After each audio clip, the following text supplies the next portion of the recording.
जय श्री कृष्णा। राधे राधे दोस्तों, आप सभी को शरद पूर्णिमा की हार्दिक शुभकामनाएं। आप सभी पर माँ लक्ष्मी और विष्णु जी की कृपा सदैव बनी रहे। साल के सभी 12 महीनों में एकमात्र पूर्णिमा जो कि आश्विन पूर्णिमा है, ऐसी है जो तन मन धन इन तीनों के लिए श्रेष्ठ होती है। इस पूर्णिमा में चंद्र की किरणों से अमृत की वर्षा होती है, तो वहीं महादेवी लक्ष्मी अपने भक्तों को धन धान्य से भरपूर करती हैं। मान्यता है कि आज के दिन साक्षात माँ लक्ष्मी जी धरती पर विचरण करती हैं और पूछती हैं कि कौन जाग रहा है।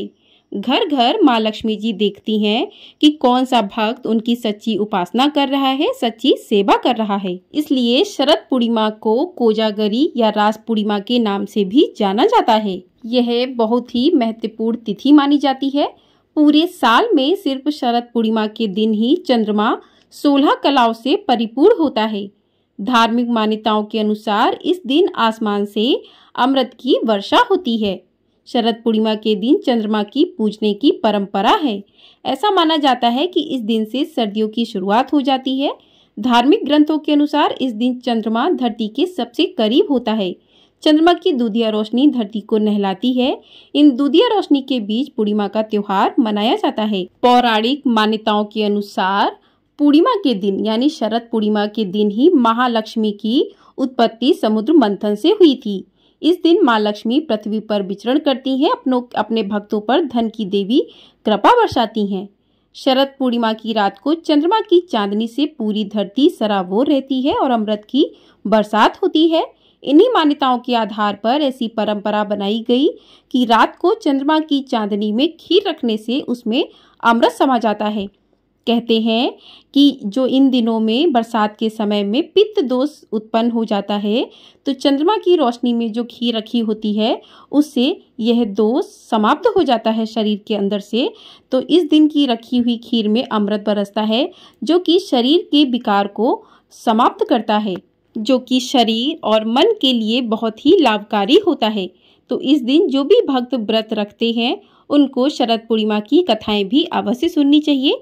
तो पहली कथा सुनते हैं, जो कि देवी लक्ष्मी और कोजागर व्रत की कथा है। प्राचीन समय में एक राजा और एक रानी थे। राजा ने अपने जीवन में कई तरह की कठिनाइयों का सामना किया और उसकी आर्थिक स्थिति बहुत खराब हो गई। राजा और उसकी पत्नी देवी लक्ष्मी के प्रति अत्यधिक श्रद्धालु थे, इसलिए उन्होंने शरद पूर्णिमा की रात को कोजागर व्रत करने का निर्णय किया। इस व्रत का उद्देश्य देवी लक्ष्मी को प्रसन्न करना था। शरद पूर्णिमा की रात को देवी लक्ष्मी धरती पर आती और जो भी जागरण करके उनकी पूजा करता है उसे धन धान्य और वैभव से नवाजती हैं। राजा और रानी ने भी पूरी रात जागकर देवी लक्ष्मी की आराधना की और परिणाम स्वरूप देवी लक्ष्मी ने प्रसन्न होकर उन्हें अपार धन और समृद्धि का आशीर्वाद दिया। बोलिए महालक्ष्मी की जय। आइए अब सुनते हैं दूसरी पौराणिक कथा, जो कि भगवान कृष्ण और रासलीला की कथा है। शरद पूर्णिमा को भगवान कृष्ण की रासलीला के साथ भी जोड़ा जाता है। यह कथा भगवान कृष्ण और गोपियों के दिव्य प्रेम की गाथा है। कहा जाता है कि शरद पूर्णिमा की रात भगवान कृष्ण ने अपनी दिव्य शक्ति से गोपियों के साथ रासलीला का आयोजन किया था। गोपियों का कृष्ण के प्रति प्रेम और भक्ति असीम थी और वे भगवान कृष्ण के साथ रासलीला में शामिल होकर खुद को भाग्यशाली मानती थीं। भगवान कृष्ण ने अपनी माया से इस रासलीला में हर गोपी को यह आभास कराया कि वे केवल उनके साथ ही नृत्य कर रहे हैं। ये प्रेम और भक्ति का अद्वितीय उदाहरण है, जो शरद पूर्णिमा को और भी खास बनाता है। बोलिए कृष्ण कन्हैया लाल की जय। आइए अब सुनते हैं तीसरी पौराणिक कथा। एक अन्य पौराणिक कथा के अनुसार शरद पूर्णिमा की रात को चंद्रमा से अमृत की वर्षा होती है। हिंदू मान्यताओं के अनुसार इस रात को चंद्रमा अपनी 16 कलाओं के साथ पूर्ण होता है और उसकी किरणों में विशेष औषधीय गुण होते हैं। कहा जाता है कि इस रात चंद्रमा की किरणों में शरीर और मन को शीतलता और ऊर्जा प्रदान करने की शक्ति होती है। इसी कारण शरद पूर्णिमा की रात को लोग खीर बनाकर उसे चंद्रमा की रोशनी में रखते हैं और फिर उसका सेवन करते हैं। इस खीर को अमृत के समान माना जाता है और यह स्वास्थ्य के लिए अत्यंत लाभकारी होती है। तो इस प्रकार से यह कथा पूर्ण होती है। आइए अब सुनते हैं दो बहनों की पौराणिक कथा। शरद पूर्णिमा की पौराणिक और प्रचलित कथा के अनुसार एक साहूकार को दो पुत्रियां थीं। दोनों पुत्रियां पूर्णिमा का व्रत रखती थीं, लेकिन बड़ी पुत्री पूरा व्रत करती थी और छोटी पुत्री अधूरा।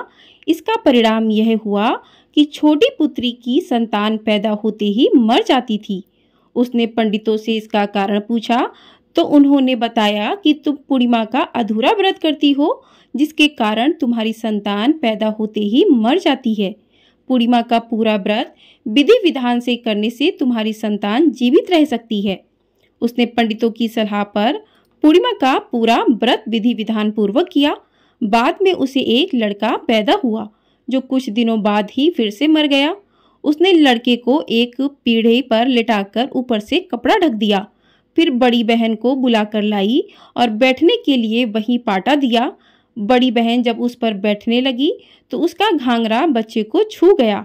बच्चा घाघरा छूते ही रोने लगा। तभी बड़ी बहन ने कहा कि तुम मुझे कलंक लगाना चाहती थी, मेरे बैठने से यह मर जाता। तब छोटी बहन बोली कि यह तो पहले से मरा हुआ था, तेरे ही भाग्य से यह जीवित हो गया है, तेरे पुण्य से ही यह जीवित हुआ है। उसके बाद नगर में उसने पूर्णिमा का व्रत करने का ढिंढोरा पिटवा दिया और उसने बड़े ही श्रद्धा भाव से पूर्णिमा का व्रत किया और उस पर भगवान की कृपा हुई। बोलिए माँ लक्ष्मी की जय। तो इस प्रकार से पूर्णिमा की कथाएं पूर्ण होती हैं। जो भी भक्त शरद पूर्णिमा का व्रत करके इन कथाओं को सुनते हैं, उन पर महालक्ष्मी की कृपा बरसती है। उन भक्तों के सभी कष्ट दूर होते हैं और उन भक्तों की सभी मनोकामनाएं पूर्ण होती हैं। आइए अब सुनते हैं महारस की बहुत ही पौराणिक कथा। यमुना तट पर भगवान श्री कृष्ण के साथ महारास में उपस्थित गोपियां कोई सामान्य स्त्रियां नहीं थीं। कौन थीं गोपियां, यह जान लेने पर हम भी शरद पूर्णिमा को गोपी भाव में उतार सकते हैं और कृष्ण प्रीति की कृपा के पात्र बन सकते हैं। भगवान श्याम सुंदर श्री कृष्ण ने अपनी प्राण शक्ति, जीवन शक्ति का वसी में समावेश कर क्लीम ध्वनि को प्रतिध्वनित किया। जिन गोपियों को बंसी बजाकर भगवान को बुलाना पड़ा था, उन साधन सिद्धा गोपियों में अनेक वर्ग हैं। इनमें से कुछ गोपियां तो जनकपुर धाम से पधारी हैं, जिन्हें भगवती सीता जी की कृपा प्राप्त है। इस प्रकार श्रुतियों ने जब गोलोक धाम का दर्शन किया तो भगवान की छवि देखकर सम्मोहित हो गईं। उन श्रुतियों ने रस माधुर्य के आस्वादन की कामना से प्रियतम के रूप में भगवान को पाना चाहा। त्रेता युग में इन ऋषियों के अंतःकरण में भगवान के मूल्य मनोहर गोपाल वेश में निष्ठा थी, परंतु भगवान को धनुष धारण किए वनवासी रूप में जब इन ऋषियों ने देखा तो वे पुकार उठे, प्रभु हम तो आपकी रासलीला में प्रवेश पाने की प्रतीक्षा में तप कर रहे हैं। श्री राम ने कहा, तुम सभी ब्रजमंडल में गोपी बनकर प्रकट हो जाना, यथा समय तुम्हें रासलीला में प्रवेश का अधिकार प्राप्त हो जाएगा। ये ऋषि वंग देश में मंगल गोप के यहाँ पुत्री के रूप में प्रकट होती हैं। श्री यमुना की कृपा से ही इन ऋषि रूपा गोपियों पर श्री कृष्ण ने कृपा की और बंसी बजाकर रासलीला में पधारने का निमंत्रण दिया। जिस समय भगवान राम ने भृगुकुल नंदन परशुराम को पराजित कर उनको शरणागति प्रदान की, कौशल जनपद की स्त्रियों ने श्री राम के लोक सम्मोहक रूप का दर्शन किया और वे कामनी भाव को प्राप्त हो गई। श्री राम के मानस संकल्प के परिणाम स्वरूप वे स्त्रियां ही द्वापर में ब्रजमंडल में 9 उपनंदों की पुत्री बनकर प्रकट हुईं। यथा समय ब्रज के गोपी के साथ उनका विवाह भी हो गया, परंतु पूर्व जन्म की कामना के प्रभाव से श्याम सुंदर श्री कृष्ण को ही प्रियतम के रूप में पाना चाहा। भगवान ने उन्हें भी बंसी बजाकर रासमंडल में प्रवेश की अनुमति प्रदान की। जनकपुर धाम में सीता को ब्याहकर जब श्री राम अवध वापस लौटे तो अवधवासिनी स्त्रियां श्री राम को देखकर सम्मोहित हो गईं। श्री राम से प्राप्त वर के प्रभाव से वे स्त्रियां ही चंपापुरी के राज बिमल के यहाँ जन्मी। महाराज बिमल ने अपनी पुत्रियां श्री कृष्ण को समर्पित कर दी और स्वयं श्री कृष्ण में प्रवेश कर गए। इन बिमल पुत्रियों को भी श्री कृष्ण ने रासलीला में प्रवेश का अधिकार दिया। वनवासी जीवन यापन करते हुए पंचवटी में श्री राम की मधुर छवि का दर्शन कर भिल्ली स्त्रियां मिलने को आतुर हो उठी और श्री राम विरह की ज्वाला में अपने प्राणों का त्याग करने को उद्यत हो गईं। तब ब्रह्मचारी भेज दिया। यही भिल्ली स्त्रियां कंस के पुलिंद सेवकों के यहाँ कन्या के रूप में जन्म लेती हैं और आज महाराष्ट्र में कृष्ण मिलन का सुख प्राप्त करती हैं। इसी प्रकार मालव देश के दिशपति नंद की पुत्रियां भी श्री कृष्ण कृपा से गोपी भाव को प्राप्त कर रासलीला में प्रवेश करती हैं। भगवान सुयज्ञ की कृपा से देवांगनाएं भी गोपी बनती हैं। भगवान धन्वंतरी के विरह में संतप्त प्राप्त करती हैं। जालंधर नगर की स्त्रियां वृंदापति श्री हरि भगवान का दर्शन कर कामनी भाव को प्राप्त हो जाती हैं और श्री हरि भगवान की कृपा से वृंदावन में गोपी बनने का सौभाग्य प्राप्त करती हैं। इस प्रकार से यह कथा शरद पूर्णिमा, निधिवन महाराज और भगवान श्री कृष्ण का संबंध को दर्शाता है। तो इस प्रकार से शरद पूर्णिमा की व्रत कथा पूर्ण होती है। आप सभी को ये वीडियो पसंद आई है तो वीडियो को लाइक, शेयर, चैनल को सब्सक्राइब अवश्य कर दीजिएगा। आपको हमारे चैनल पर कल से कार्तिक मास के महात्म्य की कथाएं भी सुनाई जाएंगी।